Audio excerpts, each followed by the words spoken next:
ஒரு பெரிய பணக்காரர் ஒரு துறவிகிட்ட போய், சாமி என்கிட்ட நிறைய பணம் இருக்கு, இருந்தாலும் நிம்மதி இல்ல, என்னால நிம்மதியா இருக்க முடியல, என்ன காரணம்னு கேட்டாராம். உடனே அந்த துறவி இதுக்கு நேரடியா பதில் சொல்லாம பக்கத்துல நின்றுகிட்டு இருந்த ஒரு குழந்தைய கூப்பிட்டார். அது ஓடியாந்தது. ஒரு ஆப்பிள் பழத்தை எடுத்து அது கையில கொடுத்தார். அதை வாங்கிக்கிட்டு குழந்தை சிரிச்சுது. இன்னொரு பழத்தை எடுத்து கொடுத்தார். அதை இன்னொரு கையில வாங்கிட்டு சிரிச்சுது.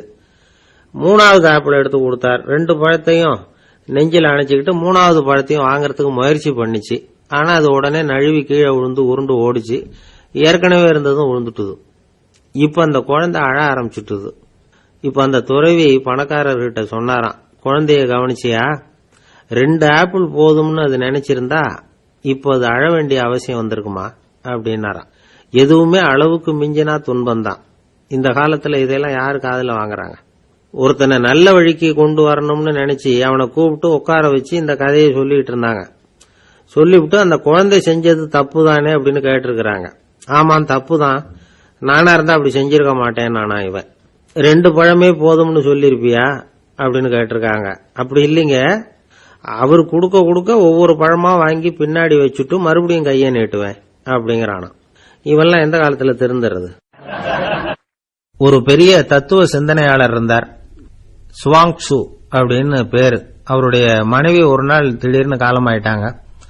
ஐயோ பாவம், அவர் ரொம்ப வருத்தப்படுவார், போய் ஆறுதலா 4 வார்த்தை பேசிவிட்டு வரலாம் அப்படின்னு நினைச்சுக்கிட்டு நிறைய பேர் அவரை தேடிட்டு வந்தாங்களாம்.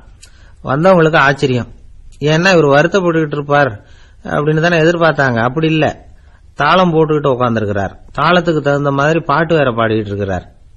என்ன மனுஷன் இவரு, கொஞ்சம் கூட கவலை இல்லாம இப்படி இருக்கிறாரு அப்படின்னு நினைச்சாங்க. ஒருத்தர் துணிஞ்சு அவர்கிட்ட கேட்டுட்டார், என்னங்க இது இப்படி அப்படின்னு. அதுக்கு அவர் என்ன சொன்னார் தெரியுமா?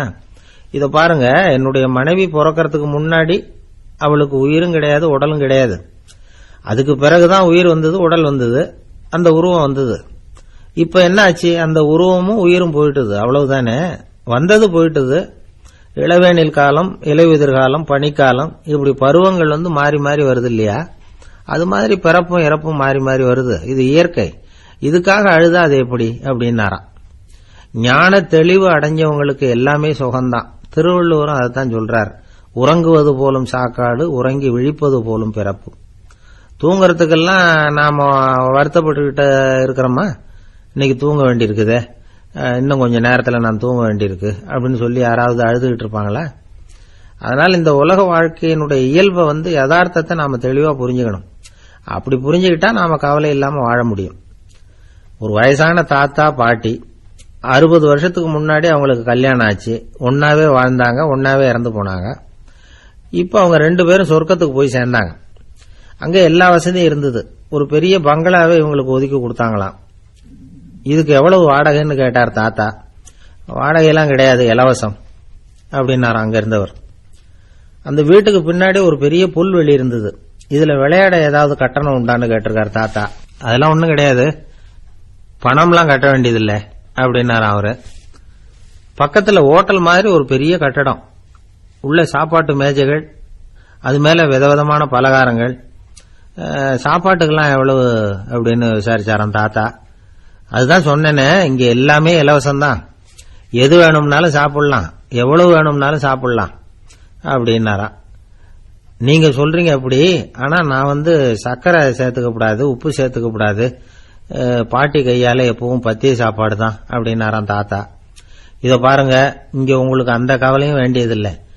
இங்க நீங்க ஸ்வீட்டு சாப்பிடலாம், காரம் சாப்பிடலாம், உங்களுக்கு எந்த நோயும் வராது அப்படின்னாராம் அங்க சொர்க்கத்தில் இருந்தவர்.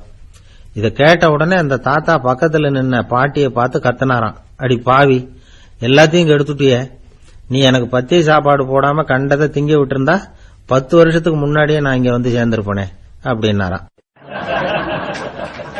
ஒரு சன்னியாசி, அவரு ஒரு நாள் ஒரு கனவு கண்டாராம். அந்த கனவுல அவர் சொர்க்கத்துக்கு போறார். அங்க ஒரு பெரிய திருவிழா நடந்துகிட்டு இருக்குது. எங்க பார்த்தாலும் அலங்கார வளைவுகள், வண்ணமயமான விளக்குகள், பாதைகள் பூரா மலர்கள், எல்லா கட்டடங்களும் ஒளிமயம். அவ்வளவு கோலாகலமா பிரம்மாண்டமா அந்த திருவிழா நடந்துகிட்டு இருக்குது. அது என்ன திருவிழாங்கிறது இந்த சன்னியாசிக்கு புரியல. அங்க எதிரில் வந்துகிட்டு இருந்த ஒருத்தரை நிறுத்தி, என்ன விசேஷம் இங்க அப்படின்னு விசாரிச்சாராம். உனக்கு தெரியாத விஷயம், இன்னைக்கு இறைவனுக்கு பிறந்த நாள், அதைத்தான் எல்லாரும் சேர்ந்து கொண்டாடுறோம். இதுக்காக பிரம்மாண்டமான ஊர்வலம் ஒண்ணு வரப்போகுது. இறைவனே அந்த ஊர்வலத்துல கலந்துகிறார் அப்படின்னாரு அவரு. உடனே அந்த சன்னியாசி ஒரு மரத்து நிழல்ல ஒதுங்கி நின்னுகிட்டார்.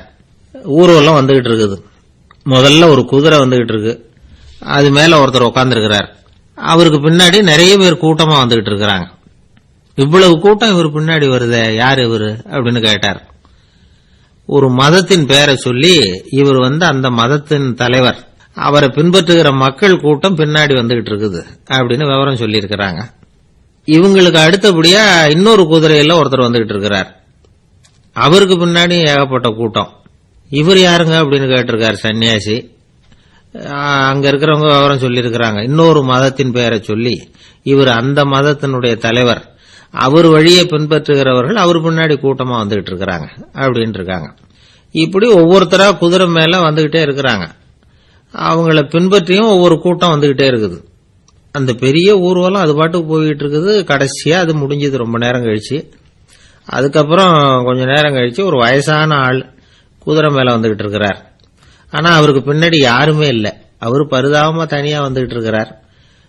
அவரு அந்த ஊர்வலத்தை சேர்ந்தவரா இல்லையாங்கிறதே தெரியல. இவர் யாரு, இவர் ஏன் இப்படி தனியா வந்துகிட்டு இருக்கிறார் அப்படின்னு கேட்டிருக்காரு அந்த சன்னியாசி. என்னது இப்படி கேக்குறீங்க, இவர் தான் கடவுள், இவருக்காக தான் இன்னைக்கு இந்த ஊர்வலமே நடக்குது, இவருக்கு தான் இன்னைக்கு பிறந்த நாள், முன்னாடி போற ஊர்வலம் பூரா இவருடைய பிறந்த நாளை கொண்டாடுறதுக்காகத்தான் அப்படின்னு இருக்காங்க.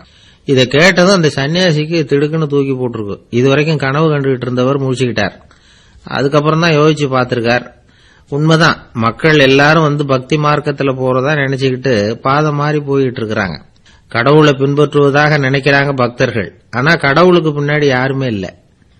இன்னமும் இயல்பா இதை பத்தி யோசிச்சு பார்த்தா உண்மைக்கு பின்னாடி தான் நான் போய்கிட்டு இருக்கேன் அப்படின்னு நிறைய பேர் சொல்றாங்க. ஆனா அந்த உண்மை அனாதையா போய்கிட்டு இருக்குது. அப்படி ஆயிட்டுது உலகம். இந்த காலத்திலும் ஒரு ஊர்வலம், ஒரு பெரிய மனுஷருக்கு பிறந்த நாள் விழா. அவரு குதிரை மேல ஏறி முன்னாடி போயிட்டு இருக்கிறார். அவருக்கு பின்னாடி ஒரு 100 பேர் தொண்டர்கள் அவங்க பாட்டுக்கு போறாங்க. எல்லாம் பணம் கொடுத்து ஏற்பாடு பண்ணவங்க. எல்லாம் பணம் வாங்கிட்டு பின்னாடி போயிட்டு இருக்கிறாங்க. கொஞ்ச தூரம் நடந்ததும் கால் வலிக்க ஆரம்பிச்சுட்டுது. ஒவ்வொருத்தரும் அப்படியே ஒதுங்க ஆரம்பிச்சுட்டாங்க. அதான் முன்னாடியே பணம் கிடைச்சிட்டுதே, இனிமே ஒதுங்கினா என்னன்னு ஒதுங்கிட்டாங்க. ஒரு கட்டத்துல குதிரையில போறவர் தற்செயலா திரும்பி பாக்குறாரு. பின்னாடி யாருமே இல்லை, எல்லாரும் ஓடி போயிட்டாங்க. ஒரே ஒரு ஆள் மட்டும் ரொம்ப விசுவாசமா பின்னாடி நடந்து வந்துகிட்டு இருந்தான். ஏன்பா நீ மட்டும் வந்துகிட்டு இருக்கிறிய, நீ வீட்டுக்கு போகலையான்னு கேட்டிருக்காரு அவரு. நீங்க அந்த குதிரையையும் அதுக்குள்ள வாடகை பணத்தையும் கொடுத்துட்டீங்கன்னா நானும் போயிடுவேன் அப்படின்னு நானா இந்த ஆள்.